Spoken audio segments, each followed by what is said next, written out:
Շնորհակալություն հարգելի փոխնախագահ, հարգելի գործընկերներ եւ սիրելի քաղաքացիներ։ Այսօր մեկնարկում է աղար շաբաթի թիմընտրությունների քարոզարշավը ու այս թեմայով մի հատկանշական բան կա, որի մասին պետք է խոսել հենց խորհրդարանում։ Այս ընդդիմությունը, մեր ընդդիմությունը, Հայաստան դաշինքը ու դրա դաշնակցության թևը մասնավորապես Պարբերաբար խոսում է լրագրողների մասին, ինչ-որ լրագրողների հետ կապված նախաձեռնություններ է բերում, էթիկայի հարցեր է բարձրացնում, էս է բարձրացնում, այն է բարձրացնում, նախ են, որ իրանց թագաժառանգի որդու օգնականը լրագրողի նկատմամբ բռնություն է կատարելու, մինչև նա շարունակում է մնալ իրանց թագաժառանգի օգնականը, դա մի կողմ։ Բայց այս մարդիկ դաշնակցությունը վաղար շաբաթում առաջադրել է մի թեկնածու, որը շատ հայտնի է, չափազանց հայտնի է, պարոն Մարգարյանը, այստեղ է պարոն Մարգարյանը։ Երևանի քաղաքապետ էր ու որոշել էր դոկտորական պաշտպանել, շատ ողջունելի է իդեպ, կրթվել է դեռ այն ժամանակ էր նորաձև։ Պարոն Մարգարյանը ժող ինստիտուտում դոկտորական էր պաշտպանում ու դա բաց է, օրենքի պահանջով դա պետք է բաց լինի։ Բայց, տեխնացուական, կներեք, տեխնացուական, օրենքի պահանջով դա պիտի բաց լինի։ Բայց մի խումբ ուսանողներ, շակերտավոր ուսանողներ, որոնք հետագայում պիտի ստանային սաքուլիկ մականունը, պատի պես կանգնել էին ու չէին թողում, լկտի բառապաշարով չէին թողնում, որպեսզի լրագրողները ներս գործեն։ Ներս մտնեն ու նկարահանեն այդ դարակազմի կադրերը, ինչպես է պարոն Մարգարյանը պաշտպանում իր տեխնացուական։ Ու այդքանից հետո ով կմտածեր, որ ինչ-որ մի օր 130-ամյա կուսակցությունը վաղար շաբաթի ընտրությունում, հասկանում եք, վաղար շաբաթի, որտեղ գտնվում է Մայրաթոռը, ուրիշ տեխնացու չէր գտնելու առաջադրելու, քան ընդամենը լրագրողների մուտքը խոչընդոտած ինչ-որ մեկը, ում ածականը սաքուլիկ է։ Դա ձեր դեմքն է, հարգելի գործընկերներ, դա դուք եք, դա դաշնակցությունն է։ Իդեպ, ի պատիվ պարոն Մարգարյանի, ավարտում եմ, ի պատիվ պարոն Մարգարյանի եւ հանրապետական կուսակցության, իրանք այդքան խելք ու հեռատեսություն ունեն, որ նույնիսկ իրանք չեն առաջադրել նման տեխնացու։ Շնորհակալություն։ Հարգելի գործընկերներ, ներողություն եմ խնդրում օրակարգիչ եղվելու համար, բայց պարոն Թունյանը ոգեշնչեց ինձ, որովհետեւ ես կարծում եմ իր հարցադրումը պետք է այլ ավելի զարգացնել։ Տեսեք, պարոն Թունյանը ընդդիմությանը հորդորում է պատասխանել հստակ, այո կամ ոչ, արդյոք այն փաստը, որ Ղազախստանից ցորեն է Հայաստան գալու Ադրբեջանի տարածքով, լավ բան է թե վատ, բայց ես ավելի հեռուն գնամ, էլի։ Եթե ես ճիշտ եմ հիշում, իսկ ես վստահ եմ, որ ճիշտ եմ հիշում, Վաշինգտոնի օգոստոսի 8-ի հռչակագիրը ընդդիմությունը եւ Հայաստան խմբակցությունը եւ Պատիվ ունեմը եւ իրենց հետ աֆիլիացված քաղաքական ուժերը առ այդ պայմանավորվածությունը ուղղված գլխավոր քննադատությունը հետեւյալն էր. սա միակողմանի զիջում է, Ադրբեջանը հնարավորություն է ստանալու Հայաստանի տարածքով տրանզիտ իրականացնել, Հայաստանը ստանալու է ոչինչ։ Օրինակ հիշում եմ Քոչյանի ասուլիսը, այնտեղ ասում էր, այս ամեն ինչը ինչ իմաստ ունի, եթե Հայաստանը դեպի Իրան եւ Ռուսաստան չի ստանալու կապ։ Չգիտես ինչ ծեր վերցրել, որ չի ստանալու։ Հիմա բայց այս միակողմանի զիջելը ոնց է արտահայտվում։ Նենց որ առաջինը դեպի Հայաստան կարողանում ենք Ղազախստանից ցորեն ներկրել, հա։ Դա միակողմանի զիջում է մեր կողմից։ Ընդ որում խնդիրը միայն ցորենը չի, կամ խնդիրը միայն Ղազախստանից բան ներկրելը չի։ Հարցն է, որ վերջապես մենք ունենում ենք աղբյուրների դիվերսիֆիկացիա։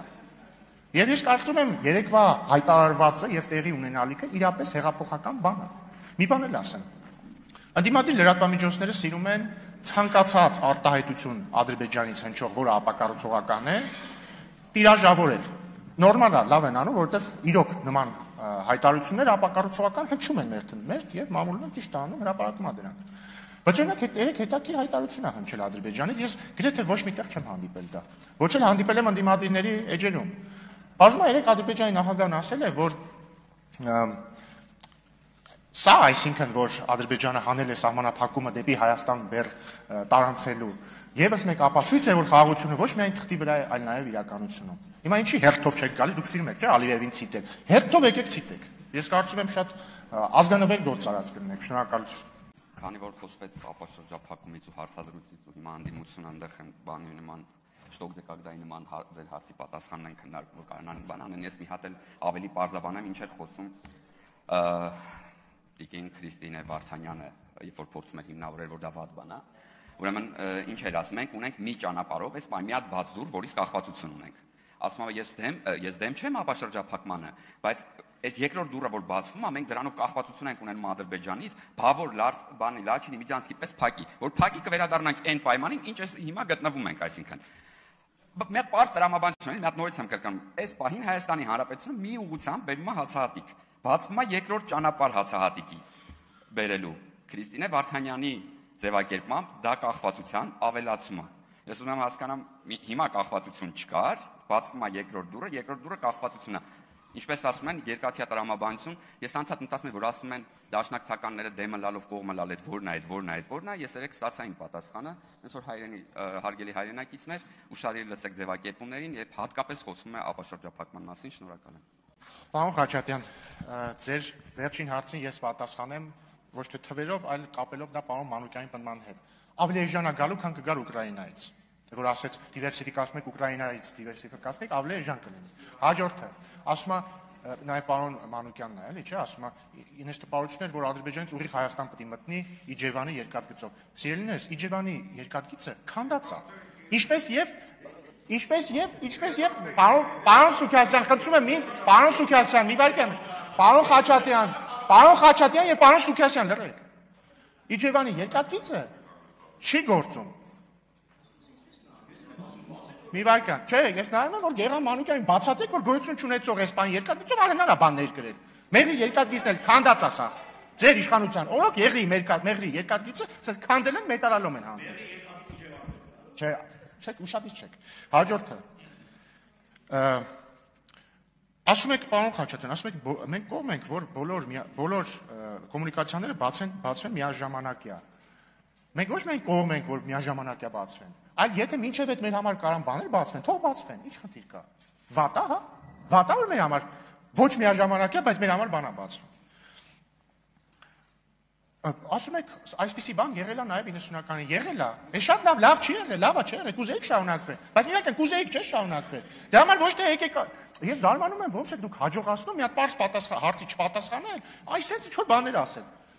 Եկեք ասեք, լավ բան ա եղել, հույս ունենք կշարունակվի։ Եթե դա է ձեր մտահոգությունը, եթե ասում եք, տեսեք 90-ականներին ա եղել, բայց չի շարունակվել։ Եկեք ասեք, շատ լավ բան ա, հուսանք կշարունակվի։ Ու վերջինն է, պարոն Խաչատյան, որ ասում եք, նվաճողը սիրում է խոսել խաղաղության մասին։ Լավ, որ մեջ բերում եք դասականին։ Շատ լավ, բայց նա դուք կողմնորոշվեք, այսինքն Ադրբեջանից հնչում է ապակարգողական, ճշտամական հայտարարություն, դուք գալիս ասում եք, ահա, ձեր ամբողջ խաղաղության օրակարգը կեղծ է Ադրբեջանից, քանի որ հնչում են ռազմատենչ հայտարարություններ։ Ադրբեջանից հնչում է խաղաղասիրական հայտարարություն, գալիս ասում եք, ահա, սա նրա պատճառով է, որովհետև նվաճողը սիրում է խաղաղություն։ Այսինքն ձեզ գոհացնելու ձև չկա, հա, ընդհանրապես։ Թե իրականում կա ուղղակի դուք դասական ռեժիմի մեջ եք, որը ինչպես խոսվում է, կողմը լալով դեմը լալն է։ Իդե պարոն Մանուկյանը ասում է, որտեղից է դա հայտնվել, եթե ես ճիշտ գիտեմ, կողմը լալով դեմ լալ արտահայտությունը հայտնվել է 90-ականների սկզբին, երբ որ դաշնակցությունը չէր կարողանում ուղիղ ասել, որ ինքը դեմ է անկախությանը, ասում էր մենք կողմ ենք, բայց ու մի 10 հատ փաստարկեր բերում նրա օգտին, որ Հայաստանը անկախ չպետք է լինի։ Այդտեղից է ծնունդ առել կողմը լալով դեմ լալ արտահայտությունը, եթե ասեք բերեք ինձ ապացույց, կբերեմ Մարուխյանի հայտարարությունը, բյուրոյի ներկայացուցիչ, կբերեմ հայտարարությունը դաշնակցության մյուս երկու ավանդական կուսակցությունների հետ, որոնք Հայաստանի ժողովրդին կոչ են անում զգուշ լինել եւ խաղաղության համար չպայքարել, ուղիղ չէի մեջ բերում, շնորհակալություն։ Հարգելի գործընկերներ, նախ դաշնակցության գլխավոր բանաձևի վերաբերյալ պետք է հայտարարություններ փնտրել, դա ձեր գործունեությամբ ապացուցվել է բազմիցս, կողմը լալով դեմ լինելու փաստ է։ Եվ երեք օրինակ պարոն Խաչատրյան, դուք պարոն Մխիթար Հայրապետյանին ասում եք, մենք ձեր ներկայացած բոլոր նախագծերին միշտ կողմ ենք եղել, բայց ինչ որ բան եք շարունակում եւ ընդամենը նախորդ նիստին, նախորդ քարորիայի ժամանակ պարոն Հայրապետյանի զեկուցած նախագծի վերաբերյալ դուք հիշում եք, որ 20 րոպե ընդմիջում վերցրեցիք, որ գնաք քննարկեք, հետո փախակ։ Այդ նախագիծն էր, չէ՞։ Այդ նախագիծը, որը քննարկում եք, դրանից հետո պետք է արտահերթ նիստ լիներ, որտեղ քննարկելու ենք խաղաղության վերաբերյալ հայտարարությունը։ Դուք 20 րոպե ընդմիջում վերցրեցիք, որ գնաք ու այդ նախագծի վերաբերյալ, ասենք, բան ունենաք, գաք դիրքորոշում հայտնեք, հետո փախակ գնացիք։ Այդ է կողմը լալով դեմը լալով կողմը։ Ինչ եք գնում սրա հետևից, նրա հետևից, Մարուխյանի հայտարարության հետևից, Պողոսի։ Ձեր գործունեության փաստական ապացույցն է դա։ Եվ այստեղ այսօրվա քննարկվող հարցի մասով էլի, խնդիրը հայեցակարգային է, հարգելի գործընկերներ։ Դուք դեմ եք խաղաղության օրակարգին, դուք դեմ եք ապաշրջափակմանը, դուք դեմ եք ցանկացած լավ օրակարգի, ցանկացած լավ եւ հիմա որ ասում եք, այ մենք կողմ ենք, որ բոլորը բացվեն միանգամից։ Եթե բոլորը չեն բացվում միանգամից, ուրեմն դուք դեմ եք։ Դուք փնտրում եք ոնց անենք, որ մի բան անենք, որ բան չանենք, էլի, ձեր տրամաբանությունը էսա։ Հիշում եք Քոչարյանի իր ասուլիսում, որ ասում էր, այ Հայաստանը կարար sense մի հատ բան առաջարկեր։ Հետո Ադրբեջանը կմերժեր եւ արդյունքում կստացվեր մերժող կողմը Ադրբեջանն է։ Բայց արդյունքում կստացվեր, որ խաղաղություն չկա, ապաշրջափակում չկա։ Էսա Քոչարյանը ինքը իր այդ բանում ասուլիսում հասկանալով թե չհասկանալով մատնում է ձեր իրական նպատակադրումը եւ հայեցակարգը, որ նենց անենք, որ արդյունքում մերժվի։ Հիմա այդ մերժողը Հայաստանը կլինի, կասենք դուք կգաք, այս ամբյոնից կասեք, Հայաստանը հնարավորություն կար խաղաղության, բայց մերժեց։ Մերժողը Ադրբեջանը կլինի, կգաք կասեք, այ տեսեք, որ Ադրբեջանը չէր ուզում խաղաղություն, իսկ դուք բան է վարդագույն ակնոցներով հավատում եք Ադրբեջանի խոստումներին։ Այսքան բան ժողովուրդ, դուք դեմ եք խաղաղության օրակարգին, դուք դեմ եք ցանկացած լավ օրակարգի, որը լավ է Հայաստանի Հանրապետության ժողովրդի համար եւ դուք առաջնորդվում եք որքան վատ, այնքան լավ սկզբունքով։ Սա է ձեր քաղաքական ինքնությունը։ Որ չեք նեղանաչոր նախագծից խոսամ։ Շնորհակալություն։ Դե բարձր մենք ենք սամը ինչ։ Ես ուզում հասկանամ, էլի, այս նախագիծը հաշտարարությանն է վերաբերում, հաշտարարությունը խաղաղության օրակարգի մասը դրա համար եք տենց արտահայտում։ Հարգելի գործընկերներ, իրականում շատ կարևոր է բովանդակային քննարկում ունենալ նաև նախագծերի վերաբերյալ։ Ես կողմ եմ քաղաքական քննարկման ծավալմանը։ Բայց օրինակ Հայաստան խմբակցության հարգարժան գործընկերներ, օրինակ հարց եմ տալիս, էլ օրինակ այս ելույթներից հետո ոչ մի բացասական ելույթ նախագծի հետ կապված։ Դուք ո՞նց եք քվեարկելու այս նախագծին։ Եթե դեմ քվեարկեք, օրինակ, հետո ո՞նց եք բացատրելու ընտրողներին, թե դուք ինչու եք այս նախագծին դեմ քվեարկում։ Մեկ էլ մի խնդրանք, էլի, Ժորժ ջան, ազգային ժողովի հարգարժան պատգամավորներ, այն փաստը, որ դուք այստեղ եք եւ գտնվում եք Հայաստանի Հանրապետության ազգային ժողովում եւ ընդունում եք, որ դուք Հայաստանի Հանրապետության պատգամավոր եք, դա նշանակում է, որ դուք փաստի ուժով դե յուրե ընդունում եք եւ գործող կառավարությունը, եւ գործող համանդրական կարգը, եւ այն գործընթացները, որոնք կան։ Պետք չէ այստեղ օգտագործել արտահայտություններ, որոնք կարծես թե հա ինչ-որ բան, կարծես թե թվացial այսպեսի կառավարություն պետական մարմիններին այս կամ այն եղանակով անվանել։ Հարգելի գործընկերներ, վերադառնանք հաշտարարության նախագծին։ Իրոք, գիտեք, մեր դատական համակարգը բավականին ծանրաբեռնված է։ Մենք փորձում ենք հնարավորինս միջոցներ գտնել, որպեսզի կարողանանք դատական համակարգի վիճակը մի փոքր բարելավել նաև այլընտրանքային վեճերի լուծման այլընտրանքային մեթոդներով, որոնցից մեկը հաշտարարությունն է։ Եվ այս նախագիծը ես ցավում եմ, որ մենք չկարողացանք նաև բովանդակությունը փոխանցել հանրությանը, որտեղ հանձնաժողովի նիստը այսքան մեծ տեսանելիություն չունի, ինչքան ունի ազգային ժողովի նիստը, բայց կարծում եմ, որ այս փոփոխությունները նաև էապես կթեթևացնեն քաղաքացու կյանքը, որտեղ արդյունքում հավատացնում եմ ձեզ հարգելի գործընկերներ, քաղաքացուն շատ ավելի շատ հետաքրքրում է իր առօրյա գործունեությանը, իր դատական իշխանության հետ շփելու հետ կապված, թե Ալիևի արտահայտությունը, ծորենի գինը, որակը, քանակը կամ մարկիրովկան։ Այսքանը շնորհակալություն։ Բարև ձեզ, հարգելի գործընկերներ։ Ներողություն եմ խնդրում թեմայից շեղվելու համար, բայց մի կարևոր հարց կա, որը քանի շուտ է ուզում եմ ուղղել մեր ընդդիմադիր գործընկերներին։ Երեք պարզ դարձավ, որ վերջին երևի 30 տարում առաջին անգամ Ադրբեջանի տարածքով ղազախական ծորեն պիտի ներկրվի Հայաստան։ Ես երեկվանից կարդում եմ արձագանքները ու անկեղծ ասեմ, այդ մասին գրառում եմ արել, բայց մի հատ էլ ասեմ, զարմանում եմ, որովհետև ոնց որ վատ բան է տեղի ունեցել։ Հետո այդ գրառումը կատարելուց հետո երեկոյան նայում էի Տիկին Վարդանյանի հարցազրույցը Պետրոս Ղազարյանին,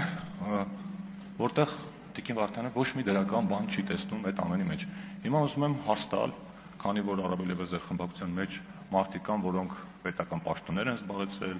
այդ թվում նաև տնտեսական, միջազգային հարաբերությունների ոլորտում, պարոն Մինասյան, պարոն Խաչատրյան, պարոն Ավետիսյան, պարոն Ռուստամյան, պարոն Գևորգյան, խնդրում եմ վեր կենալ եւ ուղիղ առանց մանևրելու ուղիղ ասեք, տեղի ունեցածը Հայաստանի համար դրական զարգացում է թե ոչ։ Շնորհակալություն։ Միանում եմ հարցադրմանը։ Պարոն Մանուկյան, 004 շրջաբերականը վկա։ Ես հասկանում եմ, որ ամեն անգամ այս թեմայի շուրջ խոսելիս մենք առերեսում ենք ձեզ մի իրականության,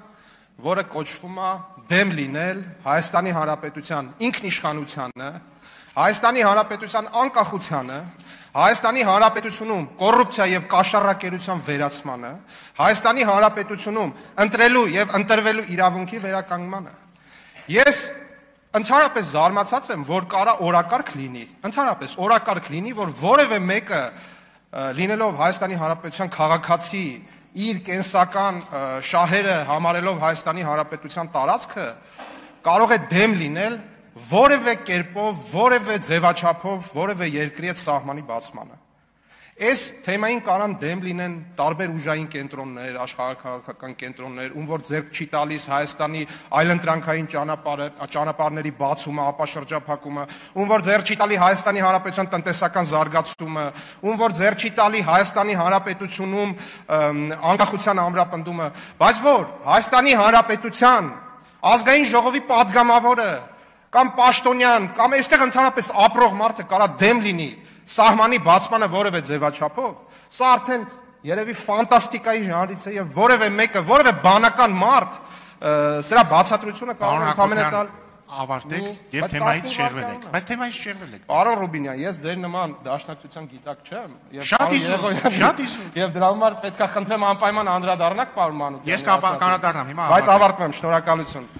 Լավ, շատ լավ, շնորհակալություն ուշադրության համար։ Պարոն Մանուկյան, Աստված վկա, ես չէի ուզում, որովհետև ես համարում եմ, որ Գեղամանունը շատ գեղեցիկ անուն է եւ ձեզ շատ է սազում, բայց տեսեք։ Աղբյուր, ինչ եմ կարդում ես հիմա կարդում եմ Անիարտ AM-ից, Անի հետազոտական կենտրոն, որը վարում է հայտնի լրագրող, Թաթուլ Հակոբյանը։ Վստահաբար ինքն էլ աղբյուրները նշած կլինի։ Հիմա կարդում եմ 1988 թվականի աշնանը ՀՅԴ բյուրոյի ներկայացուցիչ Հրայր Մարուխյանը ասել է հետևյալը. մեջբերում եմ։ ՀՅԴ-ն անկախությունը համարում է իր գլխավոր նպատակը։ Սակայն կարծում եք, հիշեցնում եմ 88-ի աշունը գիտեք ինչ ժամանակ է, որ ասենք ես ծնված չէի, դեռ պիտի ծնվեի 1.5 տարի հետո, բայց Քոչյան Անդրանիկը, պարոն Նազարյանը, ենթադրում եմ պարոն Սուքասյանը, մի խոշտով մեծ տարիքի մարդիկ երևի բան են, պայքարում էին անկախության համար արդեն։ Ասում է, սակայն կարծում ենք, բայց թողեք մեջբերեմ, էլի։ Սակայն կարծում ենք, որ անմիջապես անկախություն պահանջ ներկայացնելու հարմար ժամանակը չէ, երբ մեր ժողովուրդը ռուս ժողովրդի օգնության այդքան կարիքն ունի։ Սա հասկանալու համար պետք է գնալ Ախուրյանի ափը տեսնելու դիմացը կանգնած թուրք զինվորների բանի ավերակները։ Բայց մի վայրկյան 1988, այսինքն Մարուխյանը միայնակ չէր։ 1988-ի սեպտեմբերի 29-ին հայ ավանդական 3 կուսակցությունները ՀՅԴ-ն, ՌԱԿ-ը եւ ՍԴՀԿ-ն համատեղ հայտարարությամբ են հայտարարել գալիս։ Մեջբերում եմ հատված։ Հայաստանի եւ Ղարաբաղի արի ժողովրդին կոչ են անում, որ խուսափեն ծայրահեղական կեցվածներից, օրինակ Քոչյան Անդրանիկը, երբ որ հանրահավաքի էր մասնակցում 88-ի սեպտեմբերին, ծայրահեղական կեցվածքի մեջ էր։ Մի վայրկյան, շարունակում եմ, որոնք խանգարում են մեր հայրենիքի հանրային կարգի կարգուկանոնը, նկատի ունեմ, որ Քոչյան Անդրանիկը ԽՍՀՄ-ի մի Պարոն Մանուկյան, ես չէի ընդհատում։ Նկատի ունեն, որ Քոչյան Անդրանիկը խաթարում էր մեր հայրենիք ԽՍՀՄ-ի կարգուկանոնը, էլի։ Ծանր կորուստների են ենթարկում մեր երկրի տնտեսական, արդյունաբերական, կրթական, մշակութային կյանքը, էլի, ԽՍՀՄ-ի մշակութային կյանքի դեմ էր հանդես գալիս Քոչյան Անդրանիկը, Գեղամ Նազարյանն էլ հետը։ Եվ մնացածը։ Վնասում են ժողովրդի վարկը, իհարկե, այ ժողովրդի վարկը վնասում էր պարոն Նազարյանը Մոսկվայի կոմունիստական կուսակցության գրասենյակի առաջ։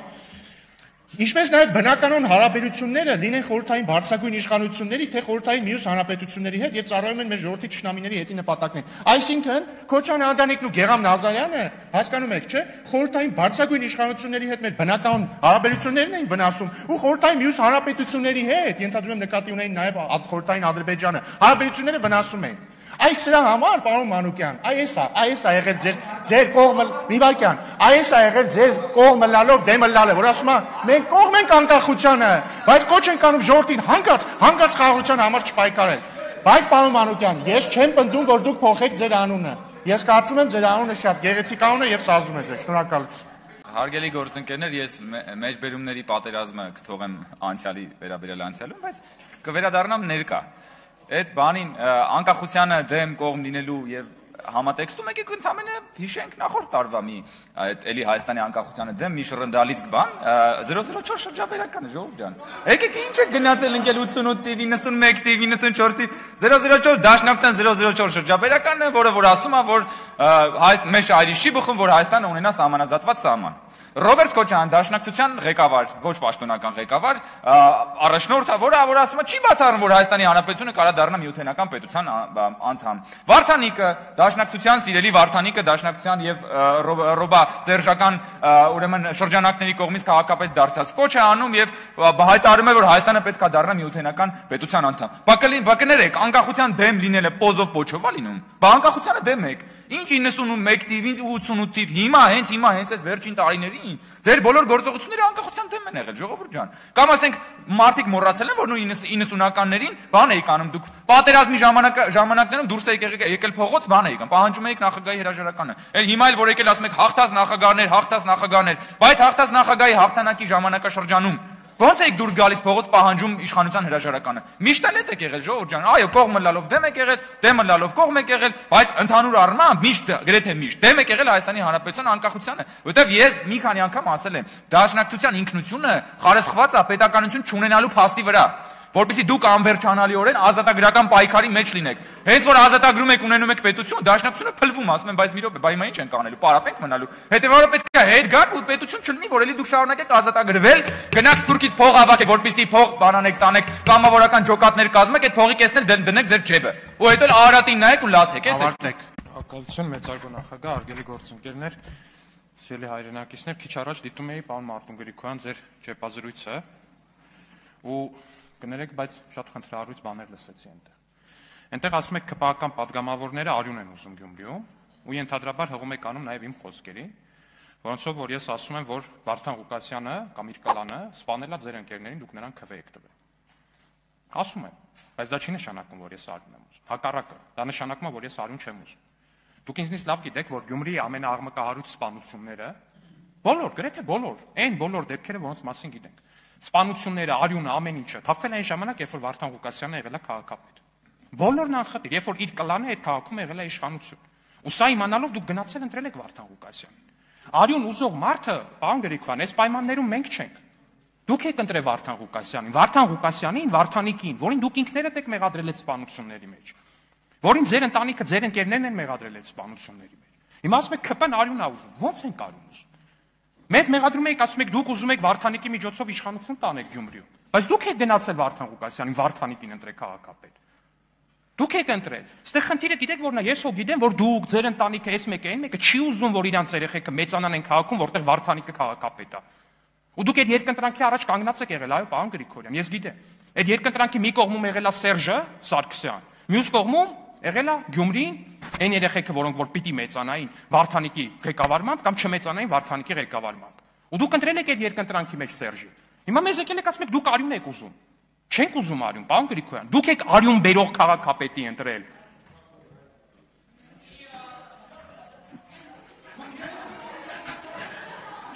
Ես կարծում եմ պարոն Գրիգորյանը ուղղակի հումոր էր անում, որտեղ այլ կերպ ընկալել ասվածը հնարավոր չէ։